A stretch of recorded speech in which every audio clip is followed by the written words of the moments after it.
Hey, bonjour à toutes et à tous. On se retrouve aujourd'hui pour le premier épisode de notre nouveau Let's Play sur Stellaris, comme vous le voyez écrit en gros ici. Alors, je vous préviens tout de suite, ne regardez pas ce Let's Play si vous cherchez de l'action, des événements de fou, des explosions, des méchants à tout va. Bah non, parce que clairement ça va pas être ça, hein. C'est pas le but de ce Let's Play.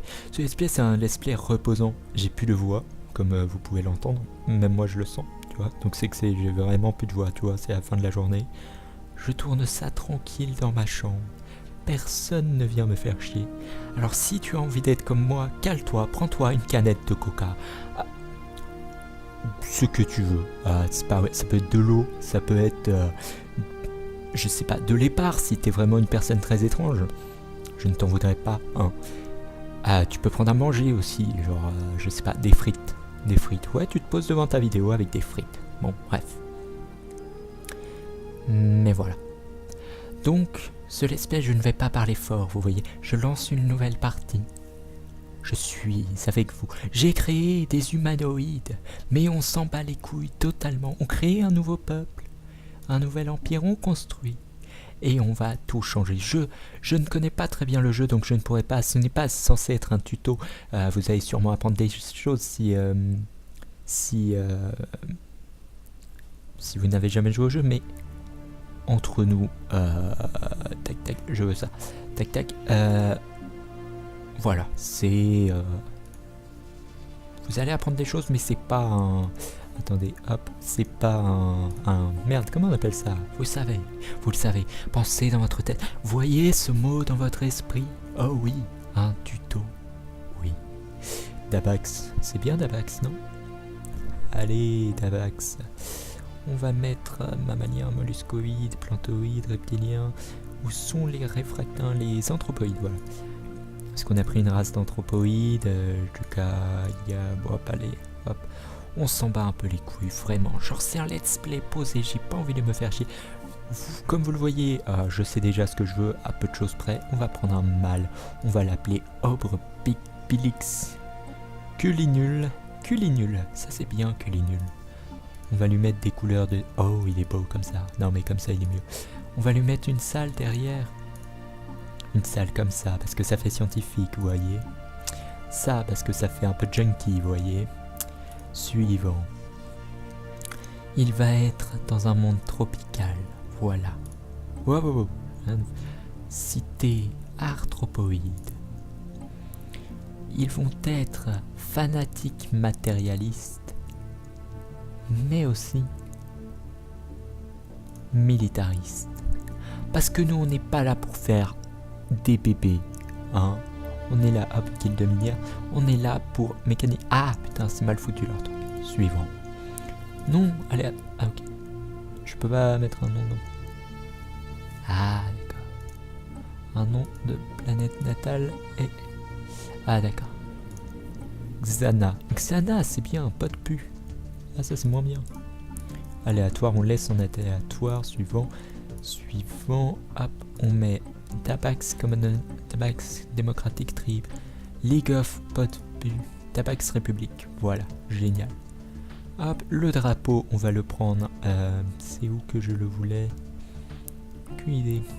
Bon, c'était rond. Bon, j'avais pris celui-là parce qu'il fait trop scientifique. Il fait scientifique de fou. Et couleur secondaire bleu. Voilà, nickel. Missile. Distorsion parce qu'on est un joueur débutant. On va prendre des vaisseaux arthropoïdes. Voilà, ouais, des vaisseaux arthropoïdes. Suivant, tac. Sauvegarder, ok, on termine. Alors là, on met 600 étoiles, elliptique, faible, normal. Mama, 100. Voilà, joué. Ça lance la partie et voilà. Bon, je vais vous lire délicatement. Au cours des millénaires qui s'écoulèrent après la formation des premières communautés primitives on dira pas leur nom, dans les jungles luxuriantes de Xana, notre civilisation s'est développée et a prospéré. À mesure que la technologie progressait jusqu'à mettre des communications instantanées, nos États-nations inefficaces finirent par fusionner pour former une démocratie véritable, dans laquelle chaque citoyen peut donner son point de vue sur toutes les questions d'importance. Et maintenant, après être parvenus à créer plusieurs champs expérimentaux du sous-espace, les scientifiques les plus brillants de Tabax République sont parvenus à développer les premiers propulseurs par distorsion. Désormais, les étoiles elles-mêmes sont à notre portée. Voilà. Astuces. Voilà, juste des astuces, toi, parce que sinon tu vas me casser les couilles, mais littéralement, vraiment, il va me saouler, ta gueule. Ta gueule, vraiment. Chut. On va sélectionner une recherche pour Cool Hargne. Et il va permettre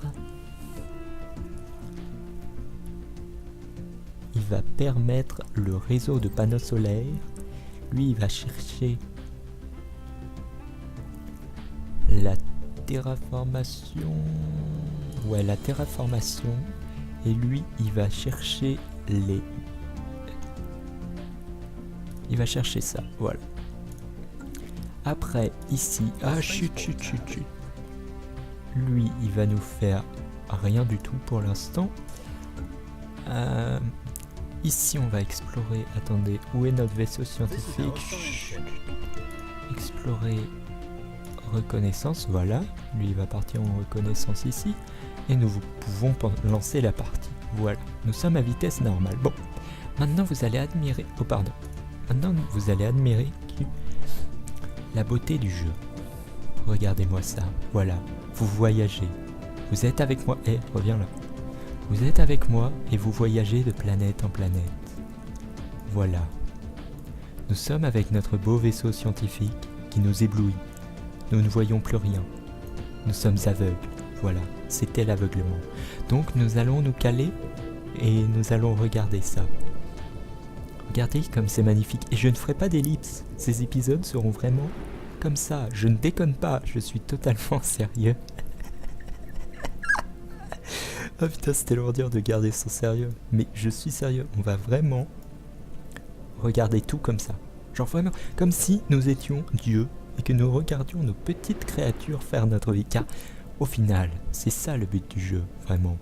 Le but véritable de ce jeu, c'est de regarder et de faire de la vie et de les laisser se débrouiller après. Et voilà, nous sommes des dieux et nous regardons. Là, je peux même vous le dire, je suis calé dans un fauteuil et j'envoie un message. Et voilà, c'est comme ça, c'est ma vie, voilà, boum. Là, nous tournons autour de ce beau vaisseau d'exploration qui est en train d'analyser une comète. Donc bon, je vous explique juste vite fait ce qu'il y a à l'écran. Là, c'est la barre d'expérience du mec dans le vaisseau. Voilà, c'est tout. Donc là, nous attendons, c'est tout. Ce let's play va être passionnant, vraiment. Hop, je me tais pour que vous puissiez admirer.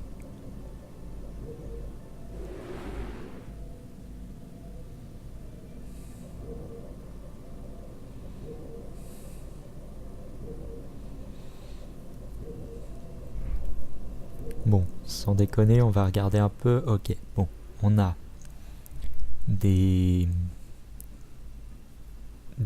comment dire, mince. On peut mettre une mine ici, voilà, c'est ce que je cherchais. On peut mettre une mine. Je vais aller voir sur notre planète surface. Chut. Il se tait jamais, cet homme. C'est un fardeau, vraiment. Il ne se tait jamais. Alors là, on a un terrain vide, donc on va y construire une centrale. Voilà, on va y construire une centrale. Qu'est-ce qu'il y a? Il s'est passé un truc. Mais il ne se passe rien pourtant.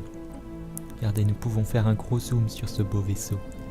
Et tourner autour. Waouh, le vaisseau... je sais plus qui c'est. Donc oui, parfois il y a des sauvegardes.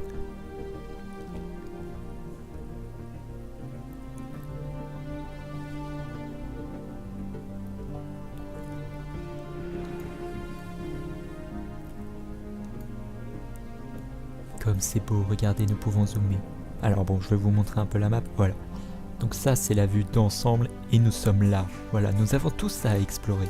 Rendez-vous compte du putain de bordel de ce que ça va être.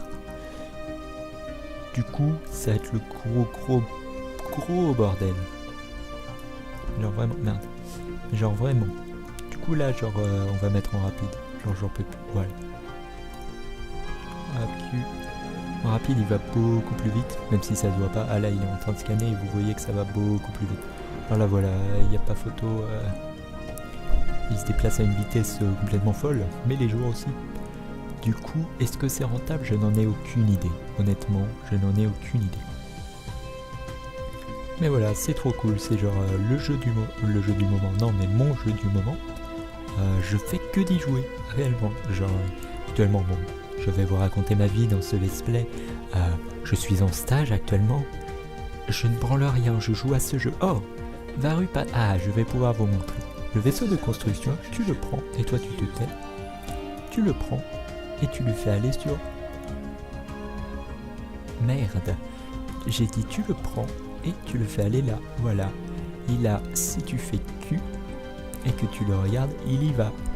Et en fait, là, il va construire une station minière qui va permettre de récolter ce qu'il y a sur la planète. En l'occurrence, c'est d'électricité. Voilà, c'est d'électricité, donc du coup ça fera un quart. La station que nous allons construire en orbite autour de cette planète, qui ressemble étrangement à Saturne, ça va être, comment dire, le son est beaucoup trop fort, attendez, excusez-moi, on est sur des bails de son trop fort, voilà. Ah, merci Seigneur.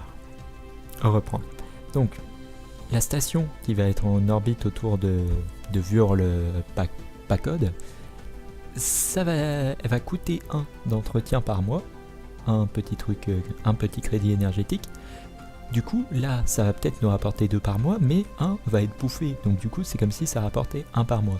Et là, nous devons voir bâtiment inactif. Ah, c'est triste.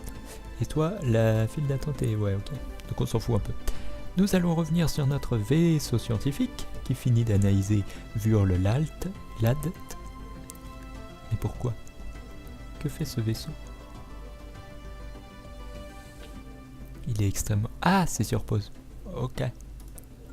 J'avais oublié. Oui, parce que j'ai fait un truc et du coup c'est... Voilà. Bon, bref. Au moins ça m'a permis de...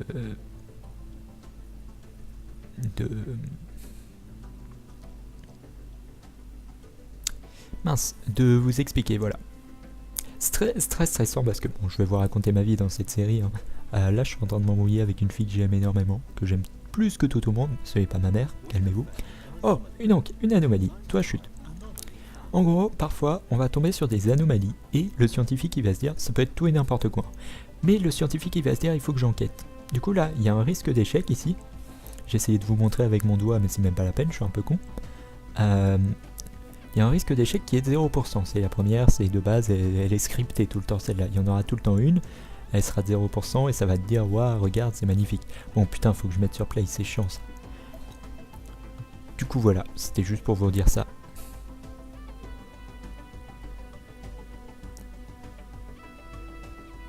Oui, maintenant j'ai plus rien à dire. Ouais, vous allez vraiment attendre. Non, je déconne. Vaisseau de construction a bientôt fini. Vous voyez qu'il est en train de construire ça, là, cette chose, qui va extraire de l'or, justement, comme je vous l'ai dit. On va aller voir le vaisseau scientifique qui finit. Hop, ça fait tranquille son truc. Et là, regardez, voilà. L'anomalie que nous avons détectée sur, voilà, a dévoilé quelque chose d'époustouflant. La Lune est encerclée par une traînée qui a indubitablement été produite par des propulseurs PRL. À ne pas confondre avec PNL, hein, c'est pas le même délire, PNL c'est un rappeur. Bref, petite blague. Nous sommes incapables de remonter à ses origines, parce qu'elle a été générée il y a trop longtemps. Nous devrions continuer d'enquêter sur ces sortes d'anomalies dès que l'opportunité se présentera. Cela nous permettra très certainement d'acquérir de nouveaux savoirs et de nouvelles technologies. Voilà, et là en fait, putain, non, ça c'est trop chiant, attendez. Paramètres. Gameplay, pause automatique lors des événements, fin de la pause automatique, voilà, appliqué, voilà, on reprend. Du coup, play, merci. Du coup, le vaisseau de construction a bientôt fini. Voilà, le fini. Donc on va voir. Et du coup là, il nous exploite 2. Mais il nous en coûte 1. Du coup, c'est pas vraiment 2. Vous voyez? Bon, le vaisseau scientifique a toujours pas fini.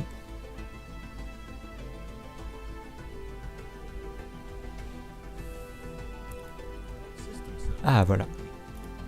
Podpu a été totalement découvert. On a tout découvert ce qu'il y avait là.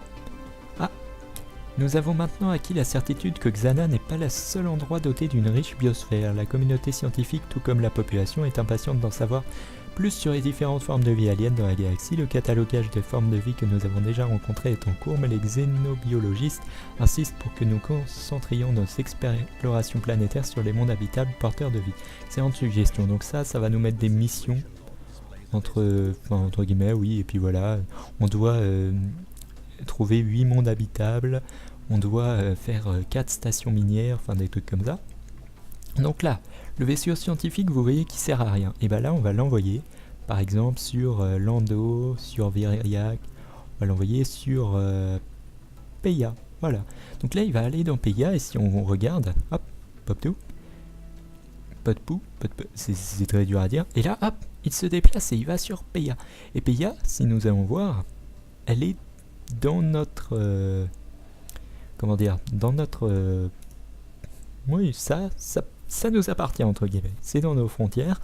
Du coup, si on trouve par exemple une planète habitable, nous pourrons aller y habiter. Ou même une planète avec des minerais. Nous pourrons l'utiliser. Enfin, les extraire et tout. Parce que c'est pas le cas partout. Par exemple, si je prends Rint Bekum, et ben même si on trouve un truc génial là-bas, on pourra pas l'utiliser avant d'avoir c'est grave dur à dire, coloniser cet endroit. Voilà, c'est vraiment un système de... bon voilà, lui il est monté de niveau, c'est génial. C'est vraiment un système de découverte. Bon, on retourne sur Podpu. Là il y en a 3, apparemment il y a 3 trucs d'énergie. Donc on y va, on fait vaisseau de construction, minier, bim, et après il ira sur bim. Comme ça on aura une station minière qui va miner et qui va nous rapporter 3, qui nous permettra de payer par mois toutes les autres. Et là on aura 4 de plus par mois, donc ça nous fera beaucoup. Ah, une alerte. En analysant la excusez-moi, ce let's play va être très compliqué niveau dialogue, hein. Vraiment, je vais galérer. Mais on va faire de notre mieux. En analysant la surface de Peya 3, notre vaisseau scientifique a fait une découverte extraordinaire. Sa composition et son histoire peuvent nous apporter de nouvelles données que nous devrions prendre le temps de collecter. L'exploration de nouvelles planètes nous amènera sûrement à découvrir d'autres anomalies comme celle-là. Ne sous-estimons donc pas leur impact sur notre expansion. Voilà, bon. Maintenant, avant de nous quitter, parce qu'on va bientôt se quitter dans 5 minutes quoi, je vais vous montrer un truc super intéressant. Regardez. Voilà. Ça c'est le meilleur truc du jeu. Pourquoi? Allez-vous me dire? Parce que on construit des corvettes. Les corvettes sont des vaisseaux de combat. Et les vaisseaux de combat, vous ne les avez pas vus, mais ils sont là. Notre flotte spatiale est là, voilà, hop, si nous voulons mieux les voir. Ça c'est notre puissance militaire. Et le truc qui est génial, c'est que vous allez voir, il est bientôt fini. Attention, attention, attention, ça va être exceptionnel. Vous allez voir, ça va être exceptionnel. Regardez bien ici. Mais que voit-on? Il est à partir du vide spatial et il est arrivé. Et voilà, ça agrandit notre flotte. Mais genre, si nous avons par exemple 100 vaisseaux, on aura littéralement 100 putains de vaisseaux ici. Ce sera magique. Enfin, 100, non. On en aura quelques-uns partout dans l'univers, puisque je pense qu'avec 100, vraiment, tu peux couvrir une zone assez large. En fait, ça, je conseille, bon, j'y ai pas beaucoup joué, mais je conseille d'en faire au moins 3 dès le début du jeu. Donc on va en faire 4. Parce que vraiment, c'est super important, parce que le plus gros problème dans le jeu, c'est que tu vas découvrir des trucs et tout, c'est trop cool. Mais très vite, tu vas avoir un ennemi à par exemple 150 de puissance de feu. Si t'as pas 300, tu t'en sors pas bien, tu perds des vaisseaux, c'est trop chiant. Avec 300, ça va, vu qu'il y a plein de vaisseaux contre quelques vaisseaux, tu vois, ils ont pas le temps d'en détruire juste... Enfin, ils peuvent même pas en détruire un, vu qu'ils tirent sur à peu près tous les vaisseaux. Et du coup, c'est grave avantageux, puisque du coup, t'as juste à les réparer, ça te coûte presque rien, t'as pas à en reconstruire un. Ce qui est grave cool. Donc regardez, notre flotte a presque doublé, bientôt. va bientôt doubler, je crois. Va-t-elle doubler? Oui, elle va doubler. Excellent, excellent. Système reconnu. Ah, il a reconnu Peya. Donc nous allons y aller. Donc dans Peya, il n'y a absolument rien. Sérieusement. Et donc Peya, c'est la grosse... Ah, vous avez de la chance. Tradition disponible. Donc là, il te dit, on s'en bat les couilles. Moi, je vais aller vers découverte. C'est genre un... Ça, c'est un champ de sorte d'expérience. Ah, construction terminée. Ah, voilà. Boum. Du coup, là, si on zoome, on voit qu'on a doublé notre flotte. Voilà. On a 223 de puissance de feu. Maintenant, c'est plutôt bien. Bon, on améliorera ça dans le prochain épisode, sûrement. On mettra à 10 ou... Ouais, on mettra à 10. On en fera 3 de plus. Au moins, vous avez vu. On va voir comment se déroule notre construction avant de nous quitter. Et voilà, ça a fini. Nickel. Bon. Merci d'avoir regardé en tout cas. N'hésitez pas, on va se laisser sur une belle vue. N'hésitez pas à lâcher un like ou un commentaire. Enfin bref, vous savez quoi. À la prochaine. Je vous fais plein de bisous. Allez, ciao.